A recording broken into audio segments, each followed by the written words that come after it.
नमस्कार साथियों, मैं आदित्य कुशवाहा एक बार फिर से आप सभी का स्वागत करता हूं द 10 मिनट शो में। तो चलिए बात करते हैं आज 10 मिनट शो में। तो बहुत ही शानदार टॉपिक की यहां पर चर्चा होने वाली है। टॉपिक का नाम है भारत के अंतरिक्ष कार्यक्रम। और आप सभी को पता है इसके अंदर में से बहुत सारे क्वेश्चन एग्जाम में पूछे जाते हैं। तो बिना देर किए स्टार्ट करते हैं आज के इस टॉपिक को।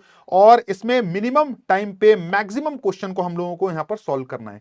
GK GS bye Aditya sir SSC वाले एक ग्रुप, टेलीग्राम ग्रुप, जिस भी बच्चे ने ज्वाइन नहीं किया है जल्दी से फटाफट ज्वाइन कर लीजिए, क्योंकि यहां पर सारे के सारे मेरे वाईटी सेशंस की लिंक्स और आपको पीडीएफ, यहां पर स्टडी पीडीएफ आप लोगों को अवेलेबल होती है। तो चलिए पहला क्वेश्चन अगर मैं बात करूं आपसे कि GSAT-30 क्या है, तो आप याद रखना GSAT का फुल फॉर्म होता है जियो सैटेलाइट। और अगर मैं बात करूं तो ये एक कम्युनिकेशन सैटेलाइट है, याद रखना कम्युनिकेशन सैटेलाइट है। और अगर बात की जाए इस सैटेलाइट की तो यहां पर आप याद रखिएगा 17 जनवरी, आप याद रखना 17 जनवरी 2020, 17 जनवरी 2020 को इसे लॉन्च किया गया था। इसे क्या किया गया था? लॉन्च किया गया था। और कहां से भाई? फ्रेंच गुयाना के, आप याद रखना फ्रेंच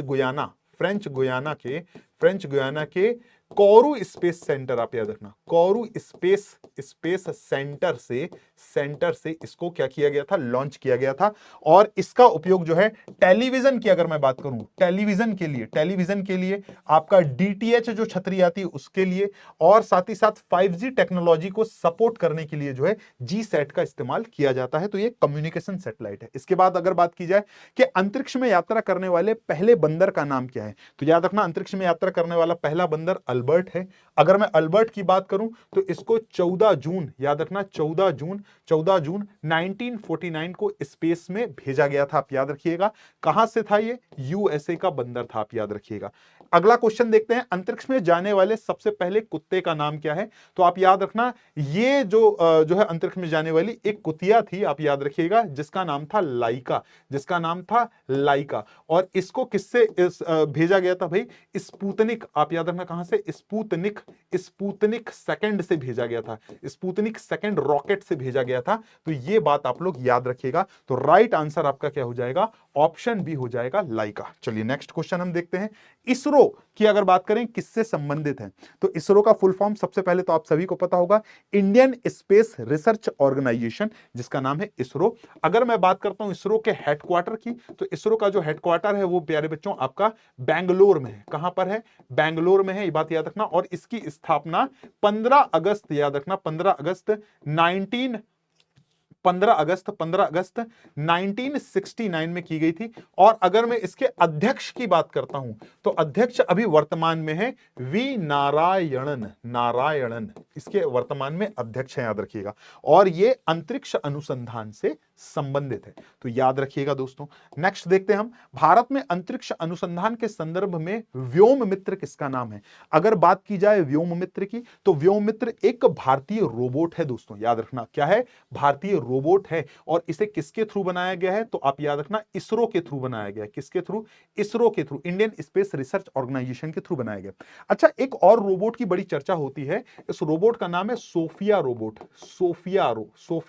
है ना। तो सोफिया रोबोट की अगर बात करूं तो इसका निर्माण हैंसन कंपनी ने किया था। किसने किया था? हैंसन कंपनी ने किया था। और इस सोफिया रोबोट को जो है 2017 में याद रखना है ना, यूएई की नागरिकता मिली थी। यूएई की क्या मिली थी भैया? नागरिकता मिली थी। तो ये बात आप लोग याद रखना, सऊदी अरब की नागरिकता मिली थी। ठीक है, अगला देखते हैं, नासा की बोलचाल में ईवीए का मतलब क्या है? अगर बात की जाए नासा की बोलचाल में ईवीए का, तो एक्स्ट्रा एविक्यूलर एक्टिविटी क्या था? एक्स्ट्रा, आप याद रखना एक्स्ट्रा एविक्यूलर है ना, एक्टिविटी है ना, इसका फुल फॉर्म है, आप याद रखना ईवीए का। और ये एक तरह से स्पेस वॉक होती है ना, स्पेस वॉक होती है ना। तो राइट आंसर क्या आ जाएगा आपका? ऑप्शन ए आ जाएगा। तो एक्स्ट्रा एविक्यूलर एक्टिविटी है, यानी कि जब आप स्पेस में होते हैं तो स्पेस में जो आप अपने यान से बाहर निकलते हैं और अंतरिक्ष में तैरने की जो प्रोसेस होती है, इसको कहा जाता है ईवीए, याद रखिए। नेक्स्ट क्वेश्चन देखते हैं, जिस स्पेस शटल से सुनीता विलियम्स पृथ्वी से परे गई थी उनका नाम आपको बताना है।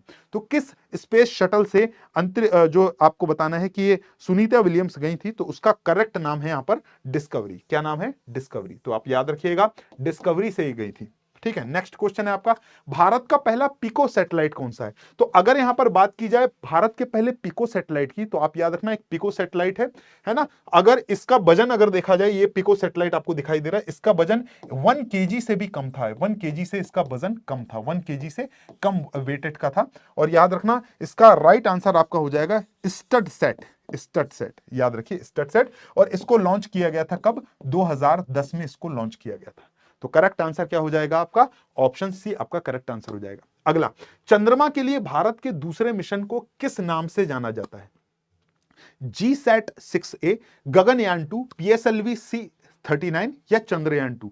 तो सिंपल सा क्वेश्चन है, राइट आंसर आपका हो जाएगा चंद्रयान-2। याद रखिए, अगर मैं बात करता हूं चंद्रयान की, अगर मैं बात करता हूं चंद्रयान की, तो चंद्रमा मिशन जो है कितने लॉन्च किए जा चुके हैं? तो आप याद रखना 3 लॉन्च किए जा चुके हैं, 1, 2 एंड 3 है ना। तो अगर मैं बात करूंगा चंद्रयान मिशन की, अगर बात करूं तो पहला जो है 22 अक्टूबर 2008 को लॉन्च किया गया था। कब किया गया था? 22 अक्टूबर 2008 को लॉन्च किया गया था।